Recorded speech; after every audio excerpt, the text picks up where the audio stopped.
Gives me great pleasure to be here this afternoon. I just made it in off the train from Toronto, and in a few hours I'm going to be back on the train to Toronto.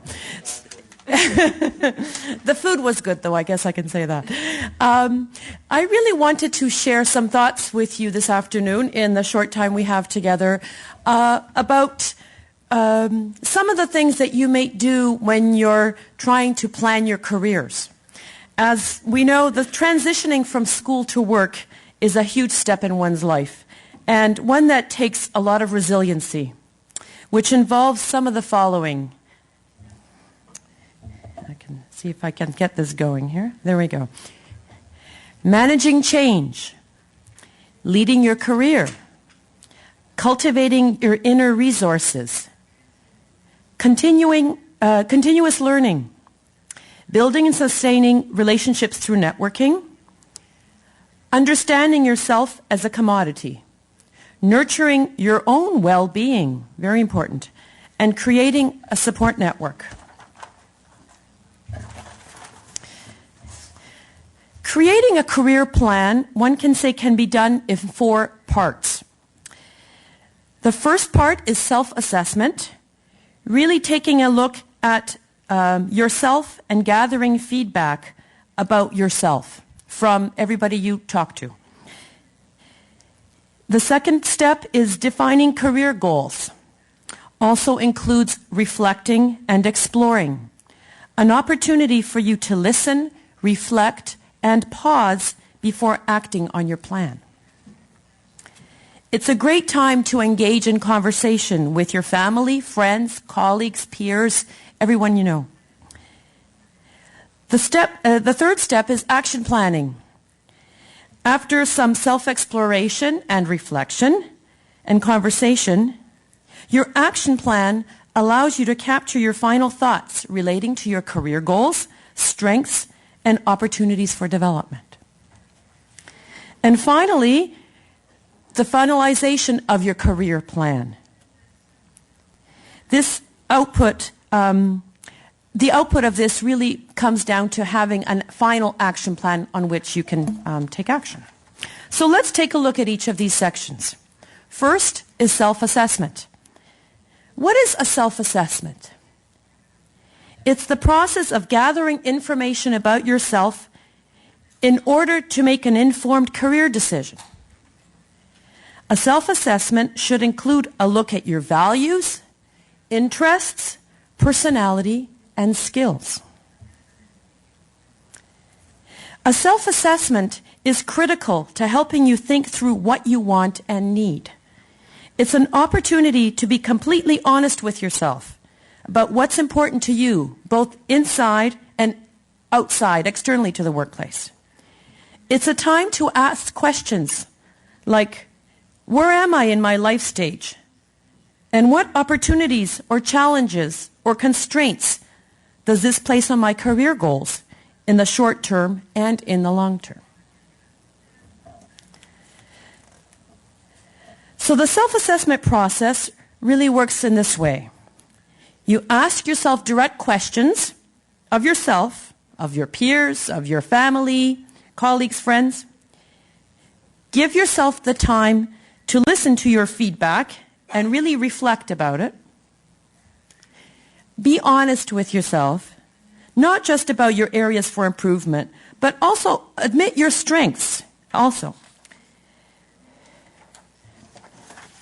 What you've got in front of you is a sample of a form. Now, we don't have time, unfortunately, today to fill out these forms, but this is something that you can take with you and hopefully put it to some use and really take advantage of. We found we use this at BMO for our employees, and it's been very helpful to get employees to think about themselves and where they want to go. So starting in the left top quadrant, thinking about your personal and professional goals, asking questions such as, what motivates me and drives me to achieve? What work do I enjoy the most? What interests me?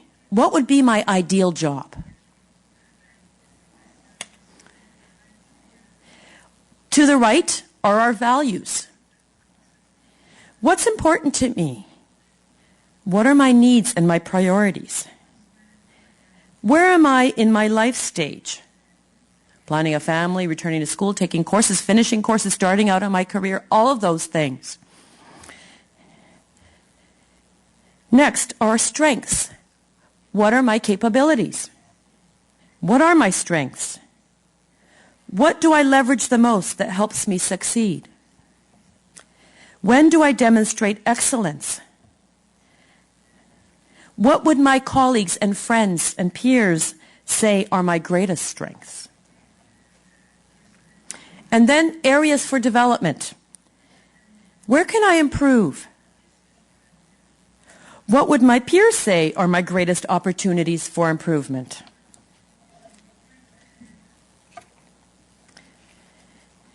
And when you have all of these questions answered, you've got lots of information about yourself.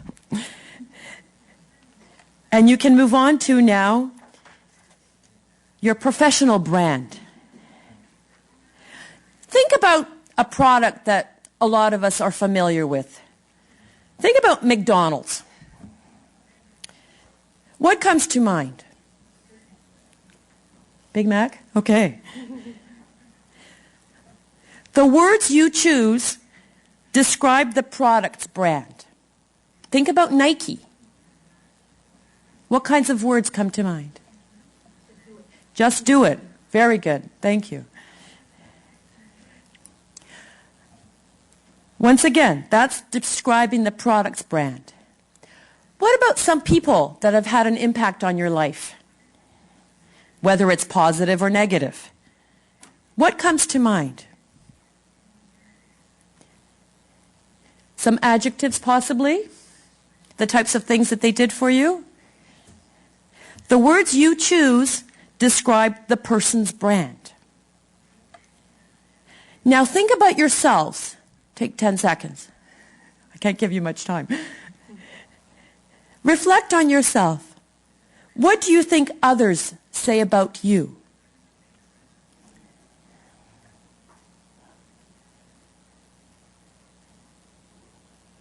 That's your brand.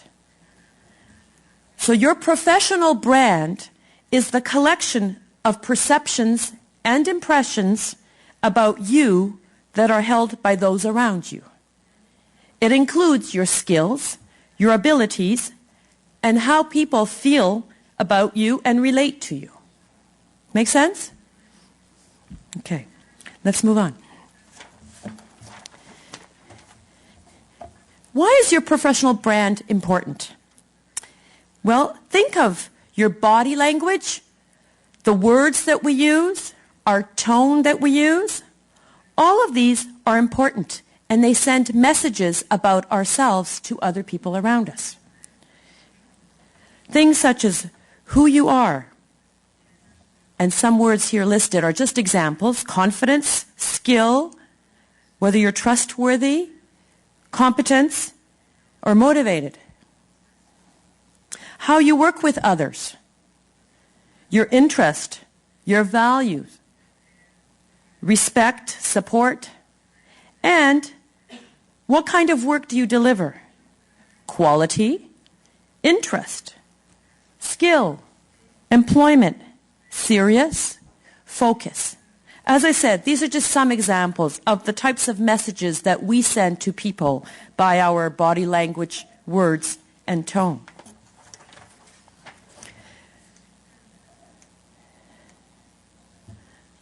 Okay, those are some of the examples that I just talked about.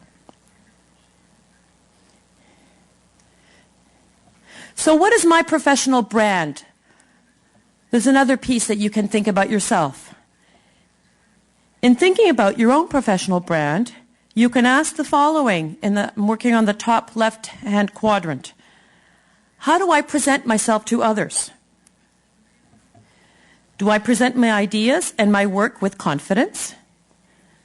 Do I speak too softly? Do I get defensive if someone disagrees? Am I pleasant or dismissive or aloof or arrogant? Do I dress appropriately? Moving over to the right. How do others perceive me? Do they seek out my company? Do they ask for my advice? Do they have a pleasant interaction with me? Am I misunderstood? Are people excited by my contributions? Left bottom. How well do I build relationships? What are my strengths in building relationships? How do I connect with people through my sense of humor, passion, calm in crisis? In my best interactions, how did I engage with others? What would my peers or professors or mentors consider to be their best interactions with me? And finally, what can I do to improve my interactions? Where can I improve? What would my peers or professors or mentors say are my greatest opportunities for improvement in my interpersonal skills? What are the key presentation gaps that I need to address in order for others to perceive me as I want to be perceived? Lots of good questions to think about. Step 2, defining your career goals. And that really involves reflecting, a lot of reflecting, on my self-assessment and where I am in my life stage and where do I see myself in the next 5 years. What is my career goal? And what will it take to get me there? Probably lots of courage in accepting feedback. Perhaps in meeting new people who can help me make it happen. And in asking for help. We often think about mentors as well. Looking at someone you admire. And don't be afraid to reach out and ask if that person can share his or her story with you. And your mentor will encourage you to step outside of your comfort zone and will likely help you to expand your own network. And lots of perseverance. Long-term career aspirations take time to obtain. So don't expect it to happen overnight.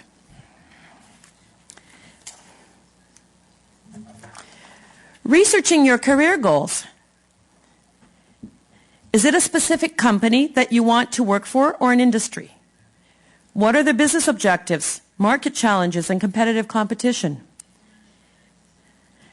And are you focused on developing into a specific destination role, or are you committed to a certain type of work? What is the career path to your destination role? What skills and credentials would set you apart for success? Is the culture of the workplace the most important requirement in defining your career goal?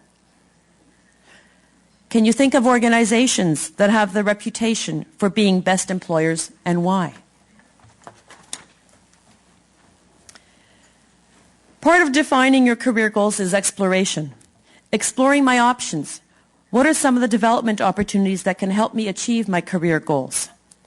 Whether it's experiential learning or job shadowing, mentoring, volunteer work, very important, and various co-ops and internship programs. Step 3 is action planning. So defining and committing to specific and achievable actions that you will take to achieve your career goals. These may include networking, information interviews, job shadowing, and volunteer work. And under some action planning, you can think about what are your commitments and the timing to those commitments. What experiences will provide you with opportunities to develop the needed network or proven capabilities and skills? What are your expected outcomes? How will I know that I've been successful? And what will be different? And support, that's always very important as well. What tools or resources and feedback will assist me in getting to where I want to go? So finalizing your career plan, put it all together. Your professional brand, what do I want to be known for? Your strengths and opportunities for development. What experiences and skills can I leverage? And what skills and abilities do I want to develop? Career goals. What do I want to achieve in my work? Am I working towards a destination job? What will be my contribution? And the action plan. How will I get from here to there? What steps can I take?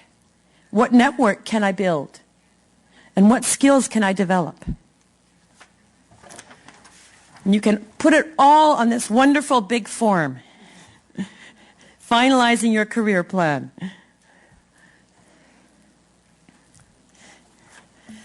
So let's briefly review your role. Know yourself. Evaluate your goals and skills, interests and values, strengths and areas for development. Focus on your uniqueness and your accomplishments. How you will add value in a way that someone else may not. Understand the current employment environment. Where are the opportunities? What are the growth industries and why? Have conversations and seek feedback. Network and sustain mentoring relationships. Know the business.